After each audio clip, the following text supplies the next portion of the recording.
ایک دفعہ کا ذکر ہے، ایک پیاری سی لڑکی جس کا نام رانیہ تھا، اسے ستارے بہت پسند تھے۔ ہر روز رانیہ بیلکنی میں بیٹھ کے دیر تک ستاروں کو دیکھتی رہتی۔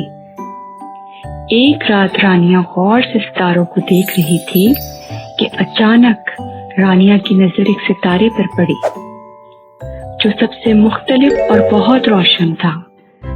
رانیہ جلدی سے بولی، السلام علیکم پیارے ستارے، کیسے ہیں آپ؟ اسے یہ دیکھ کے بہت حیرانی ہوئی کہ وہ ستارہ بول بھی سکتا تھا۔ ستارے نے رانیہ کو اپنی دکھ بھری کہانی سنائی۔ ستارے نے میٹھی اور پیاری زبان میں رانیہ سے کہا، میں آسمان میں بہت اکیلا محسوس کرتا ہوں۔ رانیہ مسکرائی اور ستارے کو پیار سے سمجھانے لگی، تم پریشان نہیں ہو، اب سے تم بالکل بھی اکیلے نہیں ہو۔ جب بھی ستارہ اکیلا محسوس کرتا جلدی سے رانیہ کے پاس چلا آتا اور دونوں بہت شوق سے ایک دوسرے سے اپنی باتیں شیئر کرتے۔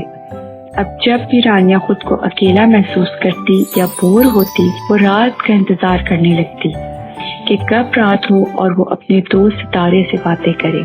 رانیہ بھی بہت خوش تھی اور ستارے کی خوشی کا تو کوئی ٹھکانہ ہی نہیں تھا، کیونکہ اسے ایک پیاری سی دوست جو مل چکی تھی۔